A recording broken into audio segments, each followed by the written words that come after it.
to the Uncapped Podcast, brought to you by Roasthouse Pub, one of Frederick's finest craft beer and culinary destinations, where great people come to drink amazing beer. Visit them to track their taps and menu at roasthousepub.com or download the digital Pour app to track what's on tap. This is episode 134, and I'm your host, Chris Sands.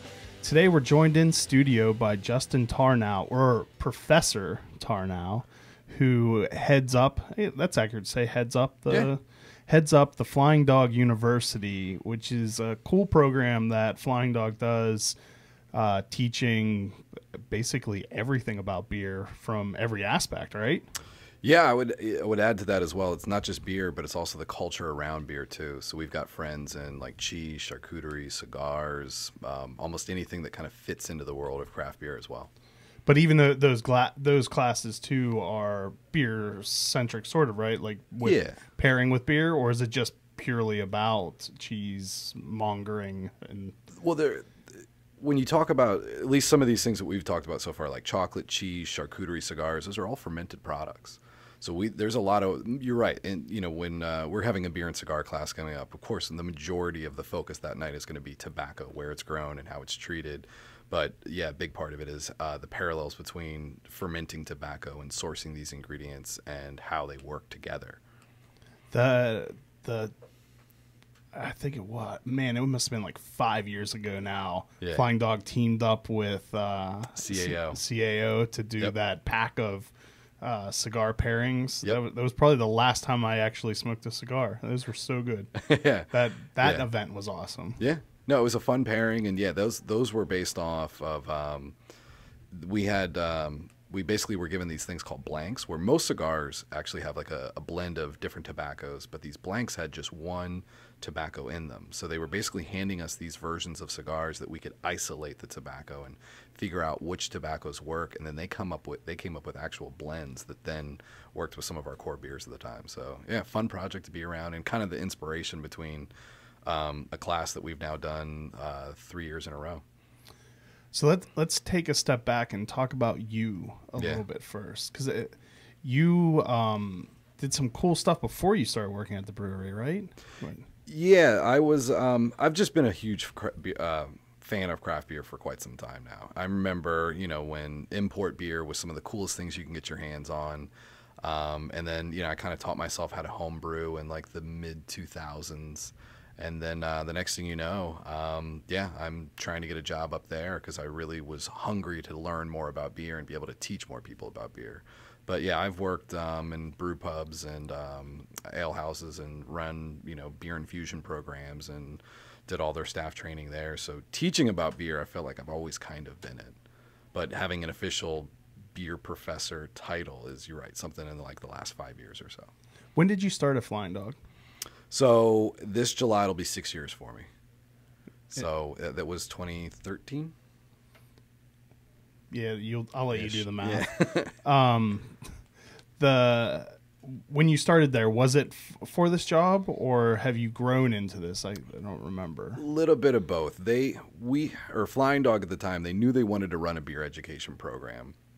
They didn't even know how it would look or who would really, steer this whole thing. And I was kind of approached through an employee at Flying Dog at the time that was aware that I was doing beer dinners and kind of couching these beer dinners in beer education. And so a couple people from Flying Dog basically had infiltrated these classes, kind of liked what I was doing there at a very stripped down level. And then the idea was they kind of got me in as a tour guide at the time to learn the culture, learn how that brewery works.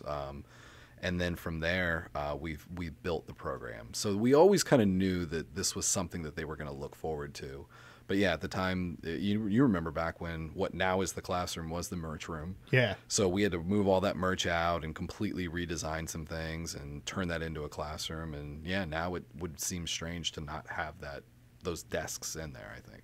Yeah, I think it was a couple weeks ago, a Facebook memory popped up of a tour that we did with the FNP. Yep. So it was like one of the time Petey came with the Winnebago. Which do you guys still have the Winnebago? It just sits out there now. The Winnebago's, it's like a living room on wheels, and so you have to have somebody that knows like plumbing, knows like carpentry, and knows how to work on a car all at the same time. So it got to be too expensive to try to keep it up and running, but we just now use it as a display because the wrap still looks cool on it. Yeah, so it was back when Petey was working there and driving around the Winnebago, and for, I guess you mainly did it to bring people to the brewery for like the special company type tours. Yep.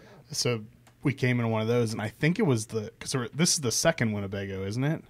I think that's right. Because it was the original one. It was the light blue one with all the classic Flying Dog beers and the classic logos on it. So it was weird looking at those and just how different the Flying Dog tap room is now. Because it was the patio was still just that tiny little square with the hop vines binds all over the. I remember the trellis strung up. Yeah. So what's or to kind of add another chapter to this. So what's interesting is at the time when all that was going on, my now wife was a tour guide with Flying Dog, and so that's kind of also how they sort of knew what was going to happen, or knew that there was a guy out there that was kind of trying to bring beer education to the masses. So when the earliest classes, what started out with? There was because I know there was the one that we talked about, the bring your own grill. That was one of the early ones that. Yeah, I wish was still going on because I would love to do that. Although logistically, that just seems like a nightmare. Yeah, I guess they were doing they were hiring people, or they were doing like paint by numbers, and we had some other sort of local artists that would come by and kind of do like demos / classes. So I'd say that it was probably the year 2011, 2012 when they were running a program called Masters of the Universe. And Masters of the Universe was almost like a way of kind of getting, sort of highlighting and showcasing some of the other culture around us. So, we've been making a beer called Cujo, which is like a coffee porter for quite some time. So we'd bring in the coffee roaster and let them do like a coffee class that month that it came out. So I guess you're right. I mean, kind of some of your history too is kind of reminding me some of the things that kind of were budding and sort of turned into maybe we could dedicate a space and a person and a time just for education. Yeah, because it used to just be a lot of piecemeal type things where it was just because I remember there was a cheese pairing night that was just with a local cheese company and like a lot of those types of things. Yeah. So I think people they're hungry, or literally hungry for knowledge, and in more than one way. And I think that they're really curious about all these things, and it's kind of a unique time where I heard something the other day that we've got more people watching cooking shows, but less people actually cooking at home. So it's almost like we're looking at like the culinary arts on almost like the spectator sport, that like people want to like observe and learn about it and experience it. And of course, I think one of my passions is to try to get them excited and get them hands on and teach them to do these things or explore these things more on their own. So. Yeah, I mean, it's been around for a while, and I don't think it's going anywhere anytime soon. So what is your favorite FTU course? So I get probably the most out of, I really love doing our beer sensory class. We kind of leave the brewing process aside. We don't really talk much about ingredients, but I probably get the biggest kick out of sort of explaining to people how to train their sensory. And towards the end of the class, when you're talking about a flavor note or something that's in the beer, and then all of a sudden they just get that look on their face where it kind of clicks with them. And they're like, okay, now I smell the tangerines that you're talking about, or now I smell the floral content of this beer. And I probably get the biggest kick out of seeing people surprise themselves with how good their sensory can be when they're just kind of guided or nudged in the right direction. I could challenge you with that as a student who would not be able to do anything correctly. I'm as one of the things I am absolutely horrible at is sensory type things. You're my favorite student then. I took do you remember Jim Swicky? So he was a member of Junto, but he used to teach a BJCP class, and it was like a few months long, and I took that, and I left it without being able to describe anything. I think we're all a little, we're all a little stunted here in the U.S. because we're taught from a young age to describe foods with like 2 different words, good or bad. Well, I just grunt it. Yeah, good, exactly. Good. Bad. Good. I don't like this, and I think that one of the big things I try to work with people too is I want you to know what you don't like. And I want you to understand and learn how to articulate with yourself. Is this beer too sweet? Is it too bitter? Is it got too much hopper? What's going on with this? Because if I can help you figure out what you don't like, you can then use that as your springboard to start making better beer decisions. So funny enough, those are usually the only descriptors I do know. Yeah. And just in general, like Idaho 7, gross hop. Okay. Fair. Yeah. I don't think I've had a beer yet that had that as like the centerpiece hop and enjoyed it. But I don't. Yeah. But because I'm so inept in descriptors, right? I don't know why it is that I don't like it. Well, that's what's cool about. I mean, I think that is a popular hop. I'm a fan of Idaho 7. I think there's probably more hop varieties out there that I love than I don't love. But I guess I would then just say in response that there's almost 200 varieties out there. And if you start finding out which ones you don't like, at least use that as if you see that listed on it for someone else's beer, then you know to stay away from it. I still keep trying it, but I figure at some point I'll find something I like with one. They say your palate changes about every 7 years, so give yourself another 7 years and maybe you'll dig it. And I don't even think it takes that long, at least in the world of beer, because. Yeah. And maybe it plays into like just palate fatigue or getting tired of certain styles or so. But I'll definitely ebb and flow on what styles I like the most. Yeah, yeah. And sometimes it can even enjoy, I guess. You're right. It could even take a couple seconds. I mean, we were tasting some beer today. We have a Kiwi kettle sour that we were just tasting, and we were talking about how you've got to give that beer at least 3 sips until you even try to make your mind up on that. And that first sip is so shocking because of the sourness and acidity. And then your second sip, it's like your taste bud's kind of learning what to expect and you're kind of bracing yourself for it. And then I'd usually say if we can get somebody to take that third sip, they usually end up having a completely different opinion on that third sip than that first. And it's funny, I don't know what it is about Raging Bitch in particular, but that's a beer I always use an example of how much your palate at that given moment can dictate whether you like something, because that's a beer that I can drink and absolutely love, or it's a beer I can drink and hate it. Yeah. And it's always one or the other. No, and I'm assuming it's just based on what else I had eaten or drank that day. Oh yeah. No, that's huge. Our tasting panel, now, what will be with full transparency, there's not a group of people at the brewery that their sole job is just to walk around with a clipboard and give us thumbs up and thumbs down. But the people that have proven that they have an understanding and a trained palate enough to be able to basically decide if this batch of beer is congruent with previous batches of beer. And a lot of that tasting has to happen basically before lunch. And because lunch can throw off your palate so much because of the carryover of what you had and the perception of it. So, 100% I agree. And I don't know what it is about that beer. Maybe you can tell me, Professor. But like seems to be one of the most polarizing beers to me with what my palate. I guess from my own perception of what I get when I think Raging Bitch is it's both Belgian and it's IPA. And that's kind of a hard thing to describe for the Belgian side of it because we all kind of can recognize that Belgian flavor, but it's hard to articulate and sort of describe what it is. But I'd say that the hop in that one is a really unique one. It's the Amarillo hop. So first of all, it's a patented hop. It's hard to get your hands on it, and not a lot of breweries can get a great deal of that hop to make a flagship beer with. But usually when you isolate the hop side of it, it's got this citrusy, and specifically in the citrus, it's grapefruity. And then I get this like floral, slightly spiciness that then starts playing on the yeast. And the yeast, the El Diablo strain of yeast that's proprietary to us, basically gives it this like kind of spiced banana bread kind of characteristic. And then there's also this little bit of like sort of juicy fruit gum kind of aroma in the background there. So it's just as Belgian as it is IPA. And sometimes and that's will be even a beer too. The first couple sips, I'm really sensitive to like the Belgian yeast in there.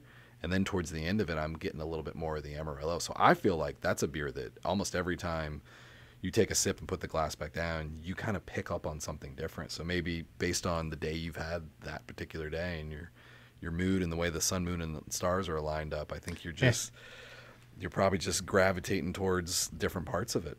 Maybe it's just like because of the complexity of it with all the different flavors that are going around that can play into it a lot. Yeah. And that's just a beer still. 4 basic ingredients. The same 4 ingredients that are in every other beer, but the proportions, how we source the ingredients, and how we bring them all together is what makes that beer still to this date the most successful Belgian IPA hybrid to ever hit the market. So let's do a quick rundown of what courses FDU will be offering this year. We'll take a quick break, and then we'll go into each one a little bit more detail. Got it.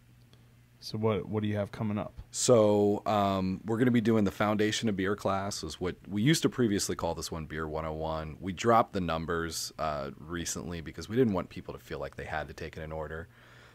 So we start things off with the Foundation of Beer, and that one we touch a little bit on beer history. I'm a firm believer on to know where beer is right now and where it's going to go, you got to know where it's been.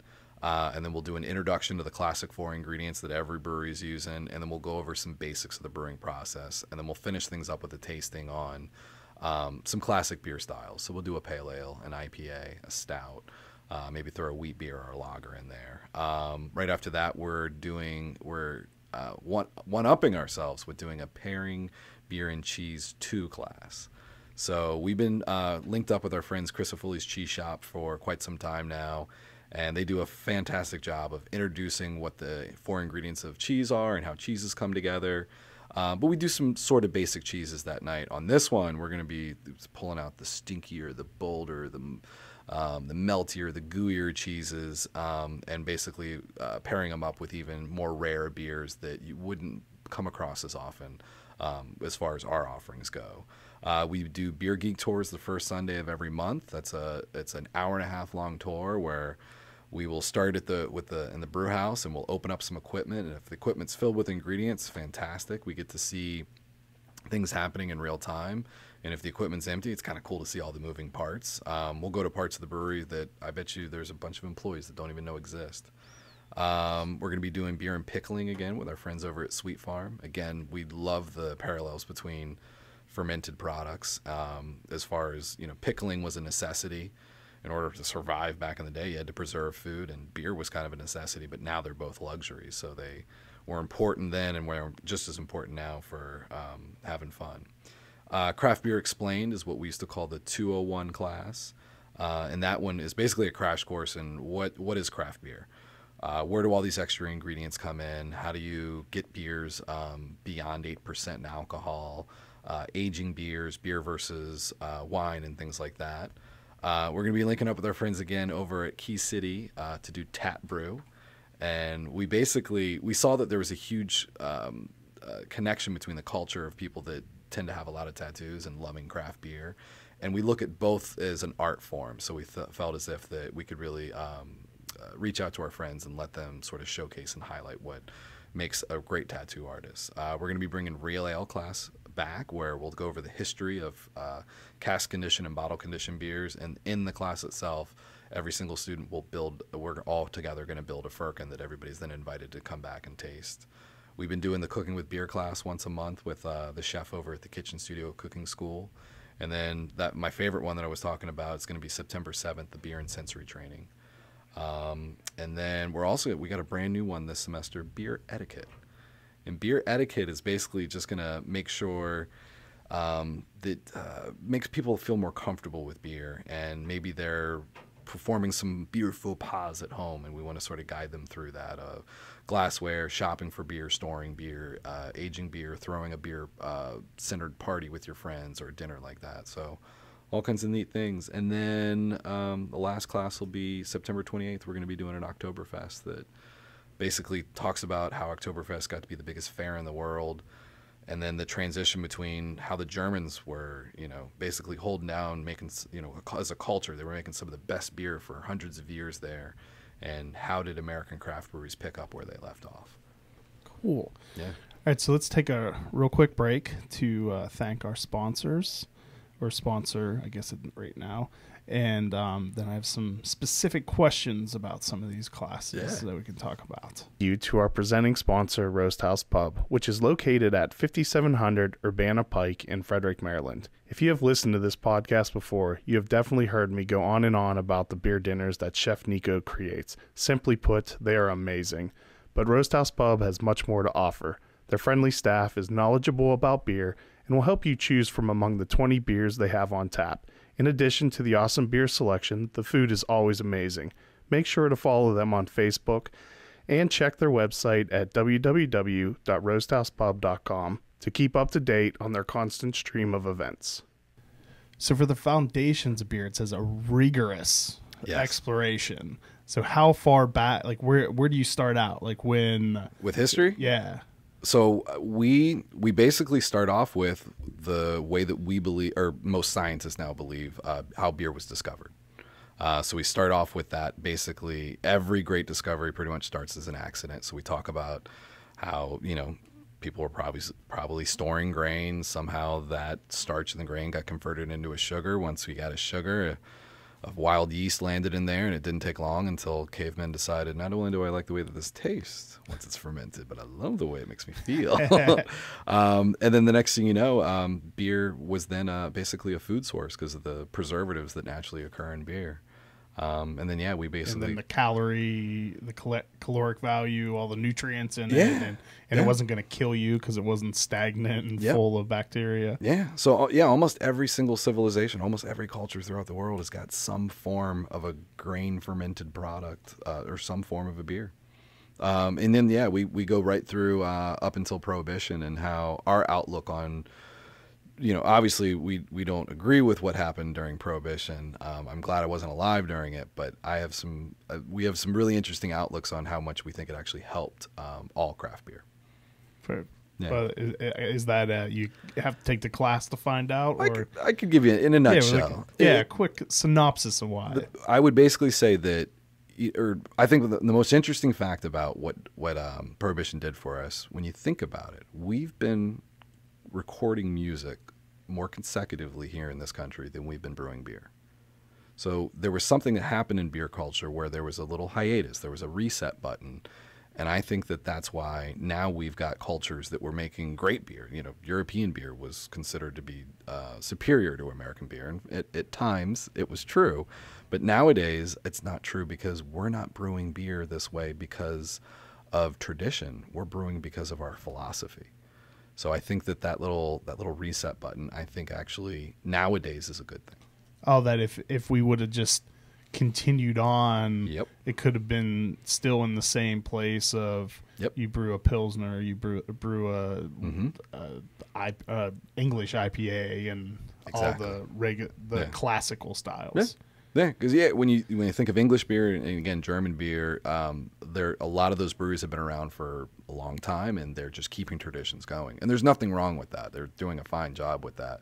But I think the reason that craft beer is exploding and growing so rapidly is there's always something new to figure out. And as for consumers, there's always something new for us to try.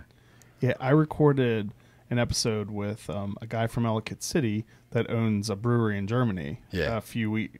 Actually, it's a while ago at this point, but I'll finally release it at some point. Yeah. But it was really interesting, the differences between craft beer in Germany and here because of the Reinheitsgebot and just the knowledge, the education aspect of it. I think he said there are like 40 craft breweries in all of Germany. Yeah. And they sell, it's like 0.00001% of the beer consumed in Germany. Yeah. I mean, arguably that was like our 90s. When there was just a handful of craft breweries throughout the entire nation and no one really understood it and no one really thought it was going to stick around. And gosh, here we are, decades later and look at how far we've all come. collectively. Double digit piece of the market now. Yeah. Which even, I mean, just a few years ago, it was a fraction of what it was. Yeah.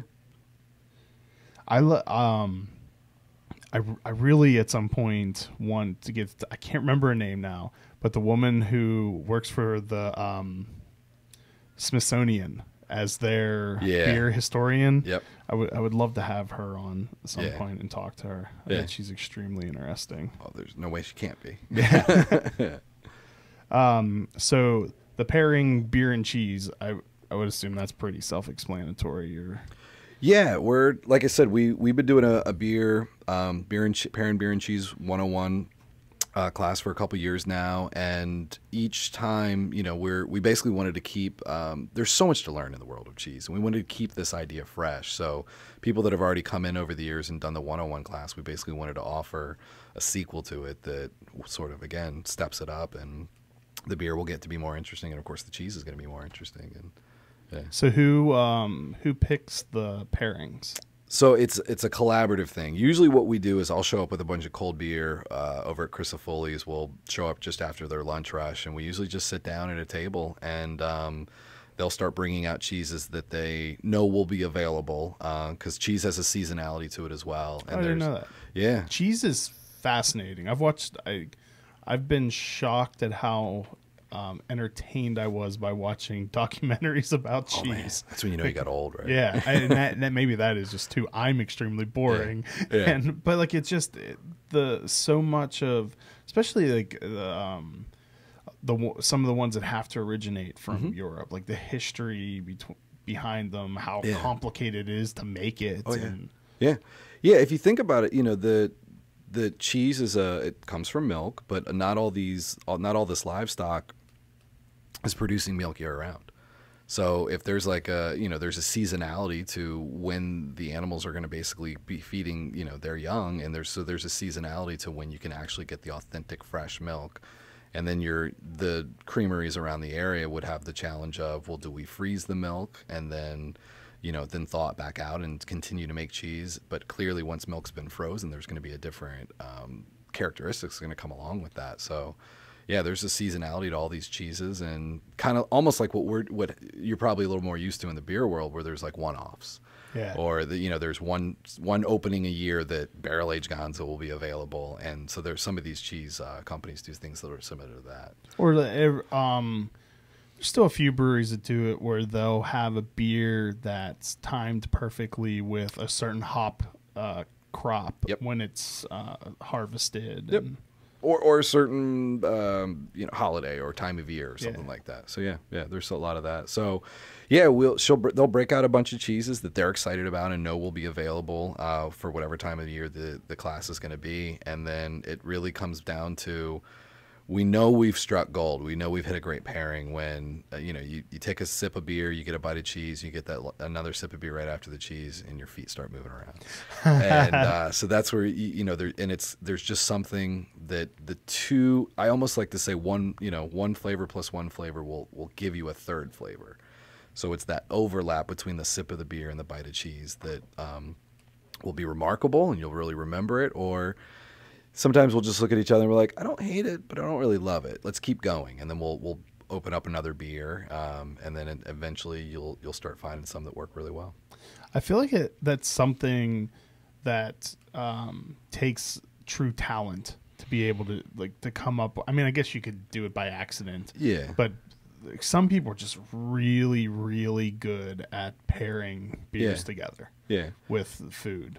Yeah, that's probably one of my favorite parts of the beer sensory class, I guess we keep talking about, is that there are a couple principles to live by, and some of them are just as simple as matching your intensities.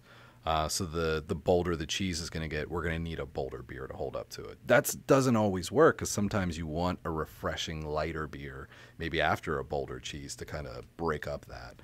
But usually matching your intensities, and then also just thinking, some of my favorite are contrasting flavors. I think that when you've got two separate flavors that don't seem like they're going to work, but then they become a little bit more harmonious when you give them a try, those are usually the ones that people really remember.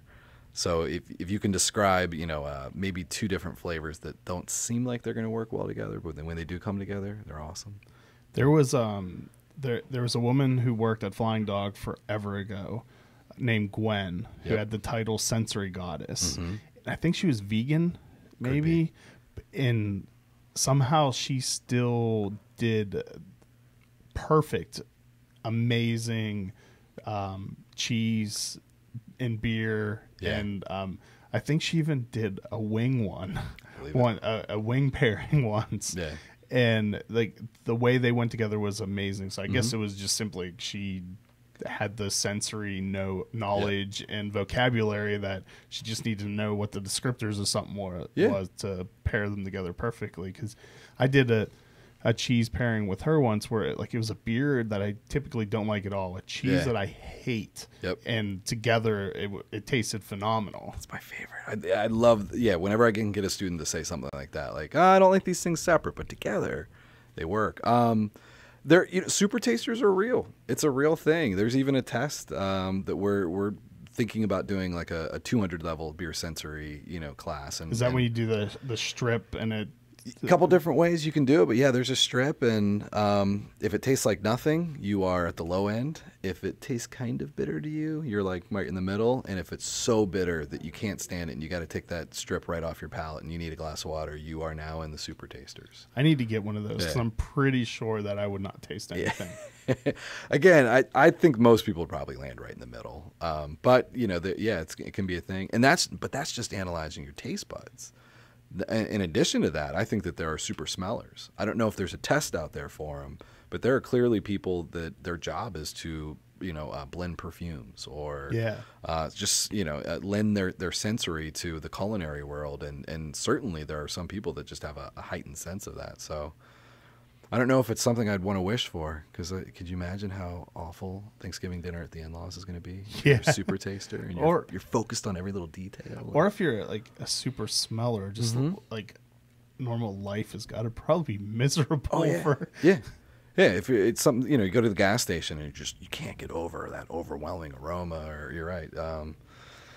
Someone lets one out in church or something, and you just can't get over it. So Beer Geek Tours, that one seems pretty self-explanatory, that you just show every nook and cranny of the brewery. Every nook and cranny, and we always do those on Sundays. Sundays are one of the best, I think one of the coolest days to come by, because we can go into areas that would usually be a little bit more dangerous. So we can go inside the filling room. We can go inside the warehouse, which usually those are off-limit areas. Like if I took you around the brewery right now, unless you had a hard hat and steel-toe boots and safety wear and training, you can't go into some of these areas. So it's really cool to go through. And then I think the funnest part too about that is we get to go back to the classroom and we'll open up really rare beers. So I'll get to open up some old barley wine. We'll open up maybe a pilot batch of beer that we're still experimenting with. So everybody for that tour is considered a VIP and sort of gets a VIP treatment. So for the Craft Beer Explained and Beer Geek Tours, do you end up with like people who are more skewing towards people who are already passionate about craft beer and know a lot, or are there a lot of people who are using this as a way to, like, it's an introduction to like try to learn? That's a good question. I guess I'd have to answer it with right around right after the holidays, the first like 4 months of the year, almost every ticket is a gift.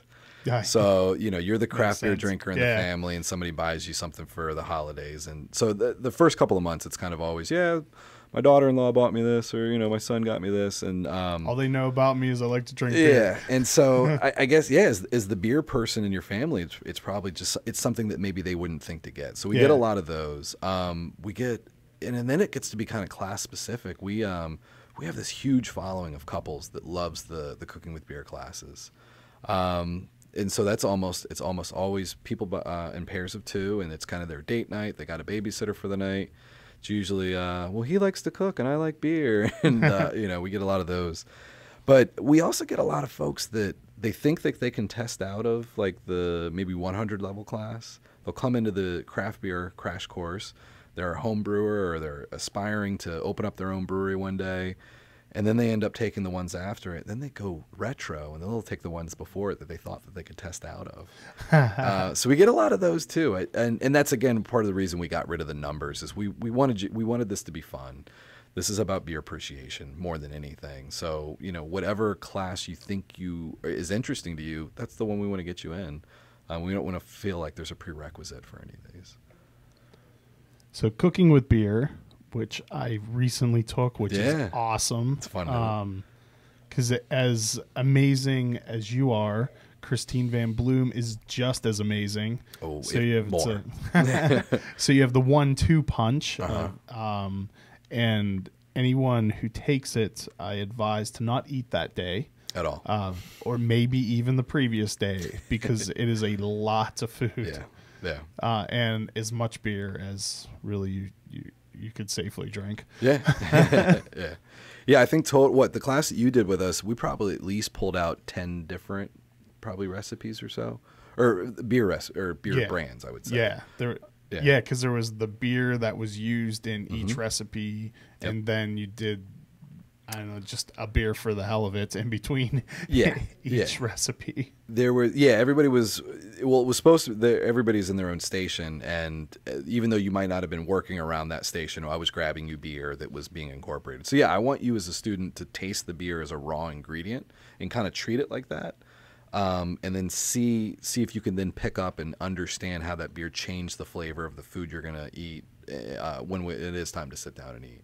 And that's where I also try to pair a different beer that wasn't just going to say, and then there was also the pairing. There was the for no good reason beers other than it's beer.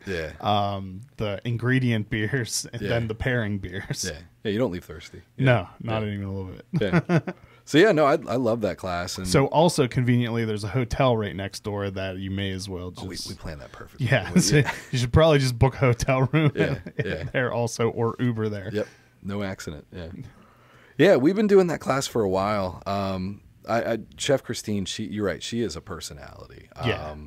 And she was in rare form that night. That was her first time coming back after her surgery. Yes, she was raring to go. Yeah, and how cool was that it was the cooking with beer class that she just couldn't stand back. She had to get involved with it. But we had a lot of fun, and we've been having fun for a while. When I first approached her to talk about cooking with beer classes, I was so passionate, and she'll tell you the story too.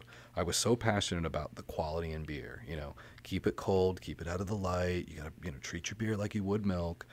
That I tried saying to her, I want you to use beer as a raw ingredient. I don't want you to heat up the beer. And oh my God, she was just biting her lip, I'm sure, because she tells the story almost every class after that. Now she says that she was actually able to teach me that you can heat up the beer, which me is like, from her brewery background was like sacrilege, but she knows how to balance the beer back out and how to extract the flavors she wants and then get it to working with the recipe. So she's the only person I trust to heat up the beer. How often does the menu for that change? Every 3 months. Okay, so the next classes have the same recipe as what I did, right? Because that was the first of that recipe. Yep, you were April, right? Yeah. Yep. So we'll do this menu again this month. We'll do it again next month. But then also, if you're trying to eat healthy, don't do this menu. Yeah, and then I think what the switch up would then be in July. So July, August, September will then be the next menu. And we want to keep the menu fresh, but then the seasonality of our beers, oh my gosh, it changes even more than the seasonality of her food. But then as well, the seasonality of what you want to eat. Yep, of what you're going to want to eat. And so over the summer, it'll be maybe things that could easily be taken out to the grill or on a barbecue or something like that. So everything keeps changing. Yeah, but if you want to learn how to make shrimp po' boys and chicken and waffles, and it's too late now, and unless you're already signed up, they're all sold out. Oh, that's right too. Because I needed to take the class to write an article about it, and I had to push it back further because they sell out so far in advance. So plan way ahead if you want to take the cooking with beer, which I highly recommend taking. Yeah. So we don't have a hard time selling that one out, but that's it's almost like a secret I guess we need to keep if you want to keep taking them. Yeah. Or just plan a year in advance. Yeah. So I don't quite understand tat and brew. Is that just basically teaching about tattoos, or like?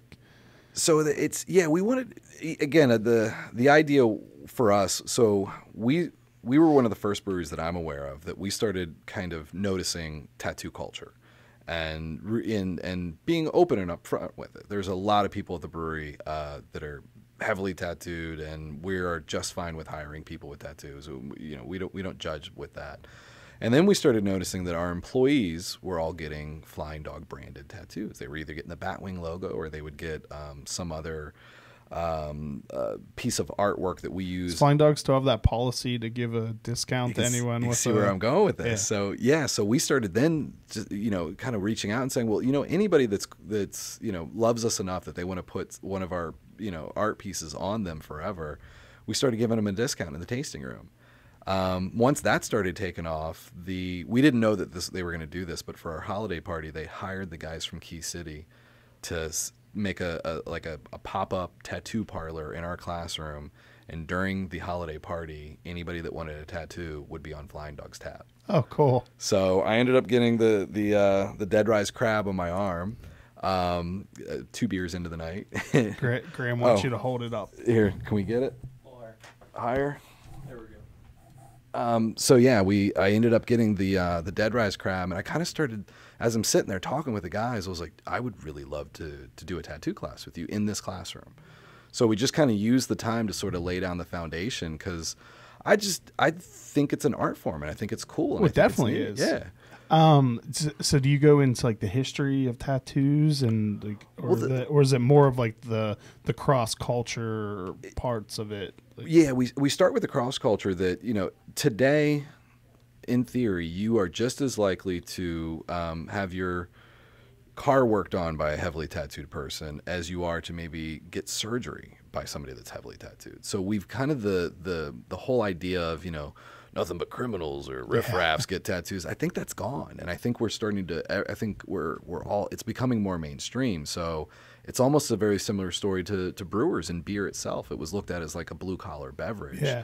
But now, you know, we had our president brew a craft beer in the White House, you know, a term ago. And so it's a neat time to be alive. And we saw parallels. So we start off with the culture and how much it's changed. We do get into the history of it and the advent of the machinery that goes along with tattooing, and also the advent of how the machinery in the beer world works. So yeah, you could almost tie beer into sort of anything, because beer's it can be stripped down and can be a very basic, simple product, or it can be very complex and very unique, kind of like a tattoo. Yeah, I can't imagine there's much stigma left at all. I'm sure there's still people who find them, whatever negative adjective you want to use, but right. I feel like there can't be that many people left now where you would hate a big part of the population. Yeah, I'm sure there's probably a grandparent or two of mine that's probably rolling over in their grave that I've got a crab on my arm. But no, you're right. Most of the young folks nowadays, and you know, I think a lot of people just are completely okay with it. But the coolest part about the class, one of the things I got to talk about, is that with the purchase of the ticket, Key City grants you then a $40 voucher to then take back to their shop. Oh, cool. Where they will put a tattoo on you just for buying the ticket itself. So with the value of the beer and the education that you get and the price of the ticket and then the tattoo, you can either put that $40 down towards a big back piece or something. I'm sure they would love that. Or there's also a couple things that you could choose from that $40 will get you something about the size of like what's on my arm right now. Oh, cool. So yeah, there's some cross promotion in that. Key City, that's the one off of E Street, like over by Midnight Run. Yes, right by Midnight Run, exactly. Yep, across the street from Spinners. Then we talked about sensory training, how I could probably use a lot of that. Beer etiquette, I find that one interesting.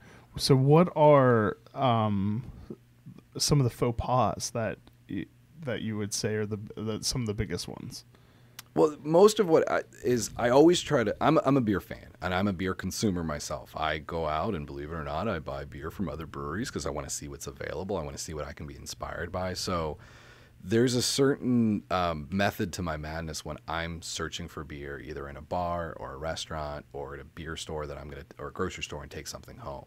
So I have a lot of fun not only introducing beer to students and walking them through it, but anybody that's going to stop by the house, if they drop into, to pick something up from us, or they maybe babysat for us or something like that, I'm probably going to corner you and get you to taste the beer. So I guess I wanted to bring that experience to the masses. Justin with his beer again. Oh, it's hard babysitting for us. It's the worst. But no, I wanted to bring that experience and get all the stuff that I feel like maybe I take for granted. And I wanted to make sure that other people are looking for, shopping for, and tasting beer.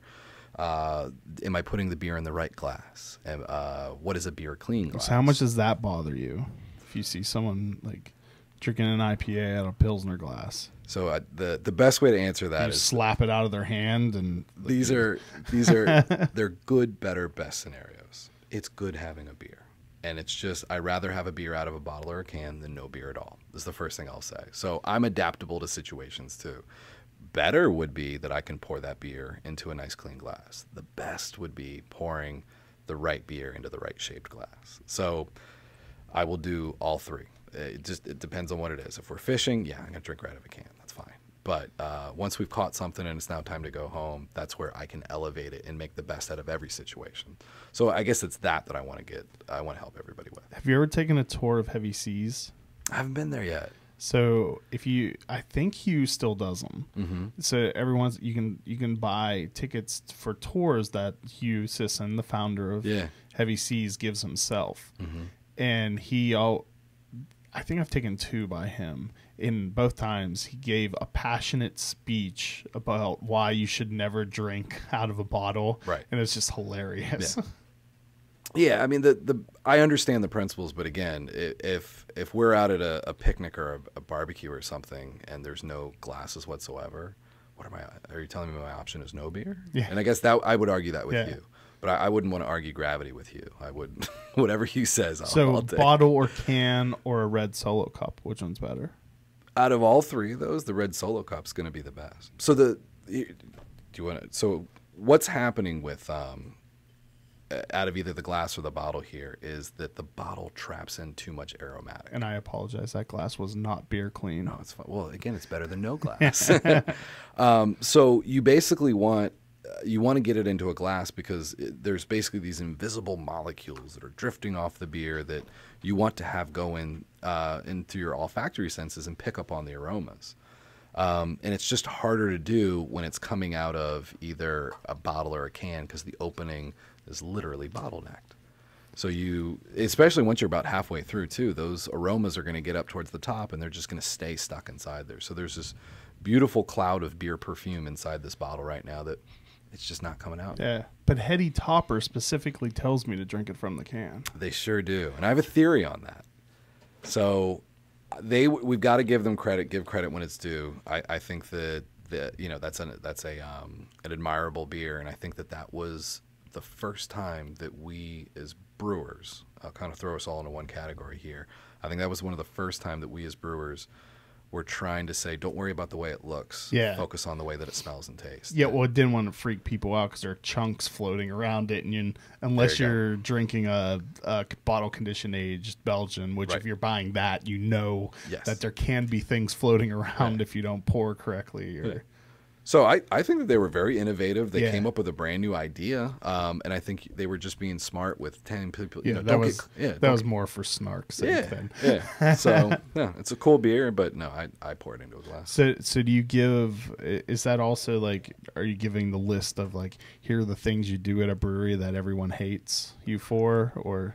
Well, I guess we'd focus you, steer you a little more towards that. These are things that are completely okay, and we'd want you to tell you. I don't want to tell you what not to do, but we'd want you to feel a lot more comfortable with what to do.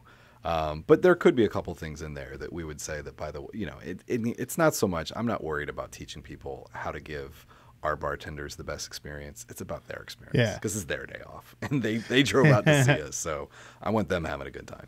But I feel like there probably is a long list of things that like like I'm sure there's actually if I Google it, there's probably a BuzzFeed listicle of the things you do at a brewery that make the employees crazy. Yeah, if I had to get one off my chest, it would be probably the people that they want a style equivalent to everything. If we've like innovated or pioneered something brand new, and they're like, but who else makes one like this? And so that's where, I guess it's not so much that it like pisses me off, but it's really hard to like get them out of that mindset of, this is brand new. Actually, they don't really exist anymore.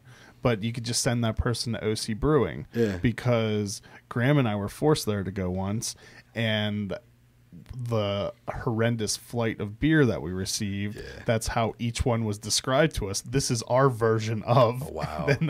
And we were both like, oh, what? Really? Yeah. That's how you're going to. And they were really just, this is our version of undrinkable A, undrinkable B. Wow. But, Yeah. But they're not around anymore. So I've certainly been inspired by other breweries' beer, but at the same time too, there's usually, I want to one up them. I think that there's a way we could have made it better, or I can make it better. So I don't know. It doesn't make a lot of sense to me to like literally try to follow in someone else's footsteps, but take their idea and make it better, make it your own. And everything's so diverse now. It's really hard to even say that between breweries. Yeah. I mean, I think that there's nowadays, like everybody's trying a hazy or a New England, and but there are so many, you can't say like this is our version of, like, you would just be randomly picking a brewery's even any one of some breweries' hazy beers that they make. Yeah. See, I was going to take that to find out what it is I've been doing that makes like people at breweries hate me, but I guess No. I'll tell you this: if you stop by to see us, we love you. That means a lot that you took time out of, and there's a lot of other breweries that you could spend time with here, especially here in the Frederick area. So no, if you stop by and you want to support us, we're already friends.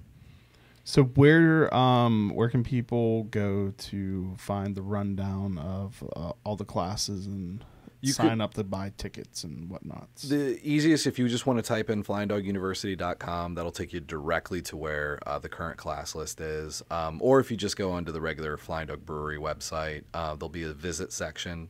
And then as soon as you hit the visit page, it'll drop right down and you'll see the Flying Dog University logo. It looks like there's something every week, right? We try sometimes multiple a week. Yeah, I try to do one class. I try to do one opportunity for the public to come by and learn something, either here or wherever else we're teaching a class.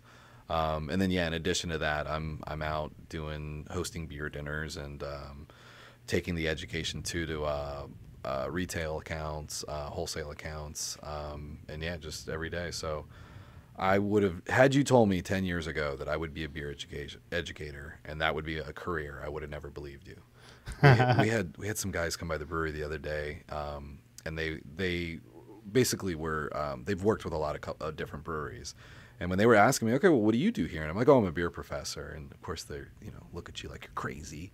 And then I'm describing what I'm doing, and their eyes just get huge, and they're like, well, that is probably, you have the coolest job in the entire industry. So I agree that I think I have probably the most fun where, you're in journalism, and I think that that's kind of what they're sort of asking. I'd say journalism-ish. But you take, your job is to ask why, right? Or I'd say most journalists, you ask why, and then you get to talk about what you found out, and or how do you know that to be so, and then you get to basically tell everybody. Right? I mean, that's probably what trained ones do. I'm trying to give you credit here. I'm just an IT guy that figured out how to drink at work. There you go. Well, I'm a mechanic that found out how to drink at work too. So the apple doesn't fall far from the tree. But I guess that's what I love about my job is I get to ask questions. I get to be curious. And if I'm sitting at my desk too long, it doesn't look like I'm doing my job. So cool. And you definitely, anyone who's ever met you definitely knows you're not paying lip service. You genuinely look happy anytime you're at work, at least anytime I've ever seen you at work. It's the coolest job. Yeah, it's really hard to have a bad day. I mean, it's still a job. There are those 10:30 emails that come in that need attention. But sometimes, you look at your phone, you read through the email, they need a response, and I'm like, you know what? They're just asking about some food pairings. This will be cool. And I'll help them out. I'll say, oh, you want to go out and source this cheese, definitely get this beef jerky, that'll go with this. And then, you hit send, and it just feels like I was chatting with a buddy. Because if I had a friend text me late at night, too, how often do you get the friend that texts you the beer list at whatever spot they're at? What should I get? often. Yeah. Exactly. So it's like I would do that for a friend. Why wouldn't doing it? Well, actually, it's slowed down a decent one because I I figured this out last week when I had an extra ticket to the beer festival, and I was like, all right, who am I going to invite to come with me? Yeah. And then I was like, oh, I'll just scroll through everyone I've texted with recently. Almost every single person works in beer. Yeah. I'm like, so no, none of them are asking me what they should order. Yeah. But actually, it's typical if someone's visiting Pittsburgh, I'll get that since I go to Pittsburgh to visit my family semi-regularly. I'll get text messages from those people. Like, there you go. Yeah. Actually, I skipped over one: the beer and pickling. Yeah. So is that about like all fermented types of food, or like kraut and all? Yeah, I would say Sweet Farm's probably most known for their sauerkrauts. And I would also, after taking the class a couple times with her and now kind of experimenting with my own pickling, sauerkraut is definitely one of the easiest ones to start making. Okay. But the principles that start you off with sauerkraut can then be blended into almost any fruit or veg that could come out of your garden, and even some of the oddballs like pickled eggs and other things like that.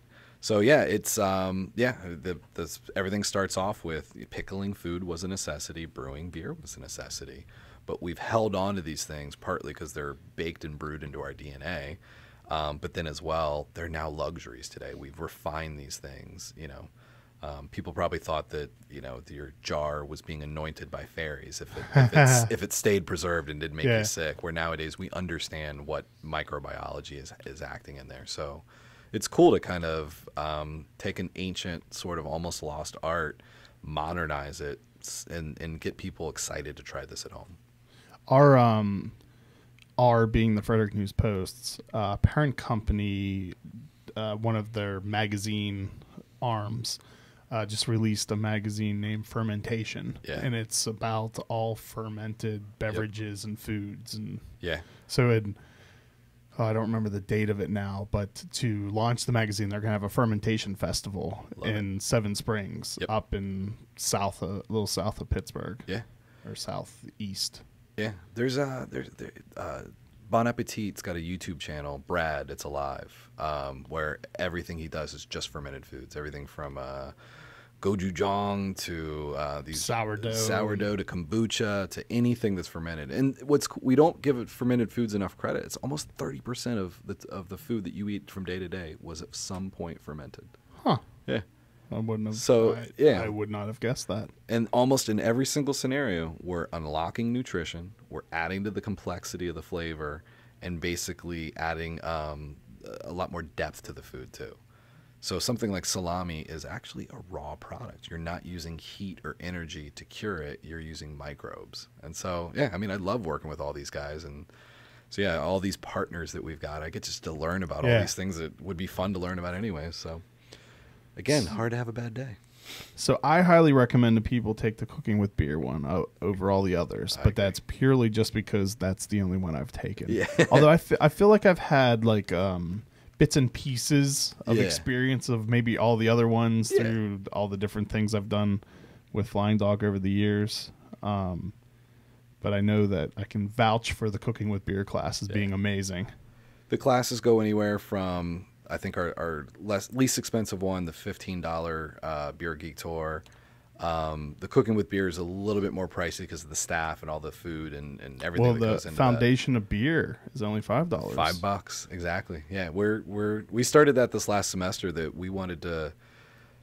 A lot of people, when they see that we have a classroom, the first thing that they'll ask is, so do you teach people how to brew? I guess they think that we're, and that's not really what we want to get into. That's, if you want to learn that, you could just go to YouTube or check out our friends over at the Flying Barrel, or a lot of what we're trying to teach is the or come to the Mother Earth News Fair June 1st and 2nd and come to the Uncapped building where James from the Flying Barrel should be there, but definitely Mike Clements, owner and founder of Idiom, will be doing a seminar on home brewing. So there's plenty of information out there for that. But we kind of went again. That's June 1st and 2nd at the Great Frederick County Fair grounds. I was wondering.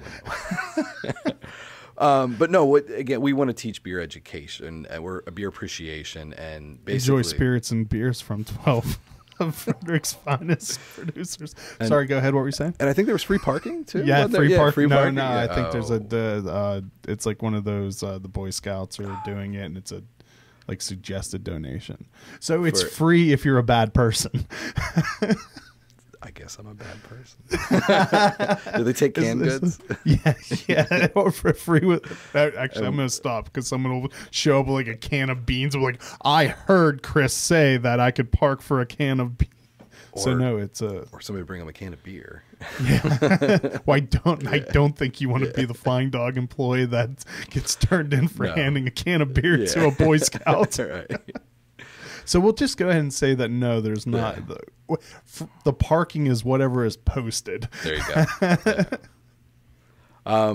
What were we talking about before all that? I don't know. Flying Dog University and not teaching people how to brew beer. So it's not. I mean, the brewing process, you have to learn that to be able to understand how the flavors in beer come together. But it's, again, we don't feel like that's our job to really teach you and to empower you to go home and turn ingredients into beer. But we basically want to inform consumers. Old Bay beer and a blood orange beer wouldn't have worked in 1995 because just a pale ale was revolutionary back then. But we can now push the boundaries on beer, and we can make a kettle kiwi sour because people are ready for that next thing. So we really we want an educated consumer so we can keep playing. You can make a beer out of Fruity Pebbles and put glitter in it, and people are going to love it. Yeah. People will rob a store for it. Well, Justin, I want to thank you for coming in. Is this one mine? Yes, that one's yours. And since we were talking about, we will be the first ones to use the red Solo Cup shot glasses that were left for me by the fine folks at Blackwater. We could do like a really small beer pong with like marbles and I don't know if marbles will bounce very well. Maybe BBs or we'll find some. Yes, Orbeez. So I told you about this already, and anyone who listens is sick of me talking about it. But it's the hop-infused whiskey that I made with McClintock that will hopefully be available in January, February-ish time frame. It smells so good. So thank you for coming out. Thank you, everyone, for watching and listening. Cheers. Thanks for having us. Cheers. And can't wait to do this. Oh, that's good.